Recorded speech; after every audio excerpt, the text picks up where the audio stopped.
الصلاة والسلام عليك يا رسول الله وعلى آلك وأصحابك يا حبیب اللہ۔ حضرت سیدنا ابو ہریرہ رضی اللہ تعالیٰ عنہ روایت کرتے ہیں کہ نبی پاک صلی اللہ تعالیٰ علیہ وآلہ وسلم نے ارشاد فرمایا، تم میں سے کوئی شخص رسی لے اور جا کر لکڑیاں کاٹے اور اس لکڑیوں کا گٹھا بنا کر اپنی پیٹھ پر لادے اور آ کے اسے بیچے، یہ اس کے لیے اس سے بہتر ہے کہ وہ لوگوں سے مانگے، اب چاہے لوگ اسے دیں یا نہ دیں۔ اور تم میں سے کوئی شخص مٹی لے اور اسے کھا لے، یہ اس سے بہتر ہے کہ وہ کوئی ایسا مال کھائے، ایسی غذا کھائے جو حرام کی۔ پہلی بات جو ارشاد فرمائی نبی پاک صلی اللہ علیہ وسلم نے کہ بندہ دوسروں سے مانگنے سے بہتر یہ ہے کہ اسے کوئی چھوٹا موٹا ہلکا کام جو بظاہر دوسروں کی نظروں میں حقیر کام ہو، چھوٹا سا کام ہو، وہ بھی اگر اسے کرنا پڑے تو یہ اس سے بہتر ہے کہ وہ لوگوں سے مانگے۔ لوگوں سے مانگنا، ان سے سوال کرنا، یہ اللہ تعالیٰ کو سخت ناپسند ہے کہ اس میں بندہ اپنے آپ کو ذلیل کرتا ہے، رسوا کرتا ہے۔ کسی شخص سے مانگ رہا ہے اور وہ اسے چاہے دے چاہے نہ دے، یہ اللہ تبارک و تعالیٰ کو سخت ناپسند ہے۔ ایک حدیث پاک میں ارشاد فرمایا کہ جو لوگوں سے مانگتا ہے، کسی سے پیسے مانگے، کسی سے کچھ مانگا، کسی سے کچھ مانگا، تو قیامت کے دن جب وہ آئے گا تو اس کے چہرے پر گوشت کا ایک ٹکڑا بھی نہیں ہوگا،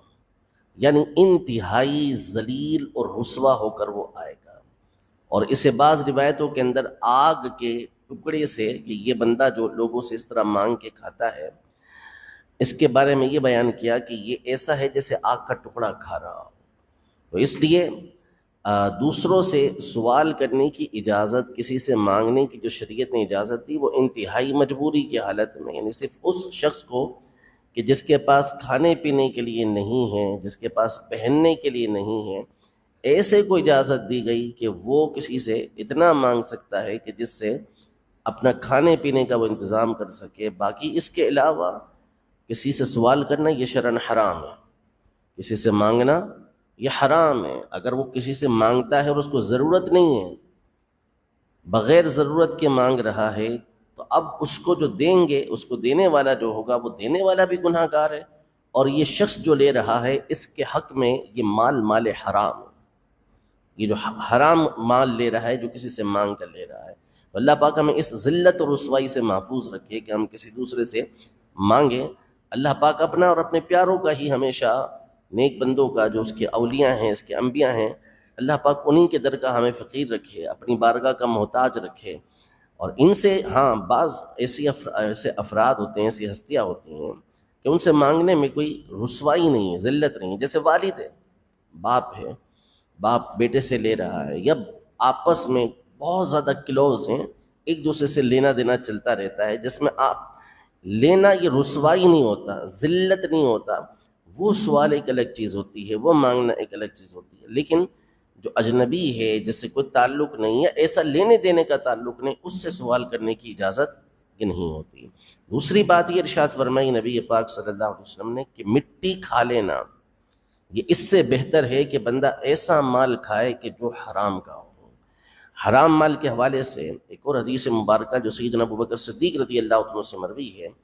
کہ نبی پاک صلی اللہ علیہ وسلم نے ارشاد فرمایا کہ وہ جسم جس کی پرورش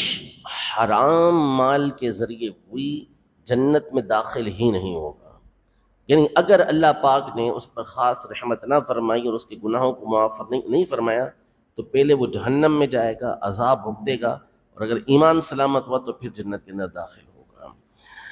اللہ سے جو دعا کی جائے، اللہ پاک فرماتا ہے وقال ربکم ادعونی استجب لکم، تمہارا رب فرماتا ہے مجھ سے مانگو، میں تمہاری دعاؤں کو قبول کروں گا۔ حضور پاک صلی اللہ علیہ وسلم سے فرمائے کہ وَإِذَا سَأَلَكَ عِبَادِي عَنِّي فَإِنِّي قَرِيب اجیب دعوت الداعی اذا دعان،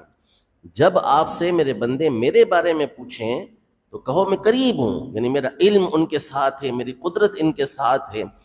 جب مجھ سے مانگیں گے میں ان کو عطا فرماؤں گا، جب دعا مانگیں گے میں ان کی دعا قبول کروں گا۔ لیکن صحیح حدیث مبارکہ میں ہے، نبی پاک صلی اللہ علیہ وسلم نے فرمایا کہ ایک شخص ایسی حالت میں آتا ہے، دور سے سفر کر کے آتا ہے، اس کے کپڑے جو ہیں وہ میلے ہو رہے ہیں، بال بکھرے ہوئے ہیں، اور اب وہ اللہ پاک کی بارگاہ میں دعا کرتا ہے کہ یا اللہ مجھے یہ عطا فرما، مجھے وہ عطا فرما۔ اللہ پاک اس کی دعا کو قبول نہیں فرماتا۔ فرمایا اس کی دعا کیسے قبول ہوگی؟ حالانکہ اس کی کنڈیشن، اس کی جو حالت ہے یہ ایسی ہے کہ جس پر رحم کھایا جائے، سفر سے آیا ہے، دور سے آیا ہے، بال بکھرے ہوئے ہیں اس کے، تو بندہ ویسے ہی رحم کھاتا ہے، اللہ پاک زیادہ رحم فرمانے والا ہے۔ فرماتے پھر اس کی دعا قبول نہیں ہوتی۔ تو فرمایا کیسے اس کی دعا قبول ہو کہ اس کا کھانا حرام، اس کا پہننا حرام، اس کی جو غذا ہے وہ حرام ہے، اور ایک روایت میں فرمایا کہ اگر یہ اپنے ہاتھ اتنے بلند کرے کہ آسمان تک پہنچ جائے تو بھی اللہ اس کی دعا کو قبول نہیں فرمائے گا۔ یعنی اگر لقمہ حرام ہو، حرام کا مال بندے نے کھایا تو اللہ پاک اس کی دعاؤں کو قبول نہیں فرماتا۔ دعا کی قبولیت کی شرط یہ ہے کہ بندے کا جو رزق ہو وہ حلال ہو، اور اس کی احتیاط کرنا یہ بہت زیادہ ضروری ہوتا ہے۔ ہمارے یہاں لوگ عام طور پہ اس کا کوئی لحاظ نہیں کرتے، بس مال آنا چاہیے، وہ کسی بھی طریقے سے آئے، چاہے وہ کسی کو لوٹ کر آئے، کسی کو دھوکہ دے کر آئے، کسی سے رشوت لے کر آئے، سود لے کر آئے، کسی بھی طریقے سے آئے، تو یہ سارا ادھر ہی رہ جانا ہے۔ فرمایا کہ جو جسم حرام مال کے ساتھ جس کی پرورش ہوئی، فرمایا النار اولا بھی، آگ اس زیادہ لائق ہے کہ اس جسم کو اس کے اندر داخل کر دیا جائے۔ اور ایک حدیث پاک کا خلاصہ ہے، ارشاد فرمایا کہ جس نے کوئی لباس ایسا پہنا کہ جس میں فقط 1 درہم جو ہے وہ حرام کا تھا، تو جب تک وہ لباس اس کے جسم پر ہے اس کی نماز ہی اللہ پاک قبول نہیں فرمائے گا۔ تو رب العزت جل وعلا ہم سب کو اپنا رزق بھی حلال کرنے کی توفیق عطا فرمائے، ہمیشہ پاکیزہ رزق اللہ پاک کمانے اور اپنی آل اولاد کو کھلانے کی توفیق عطا فرمائے، آمین بجاہ النبی الامین صلی اللہ تعالی علیہ وآلہ وسلم۔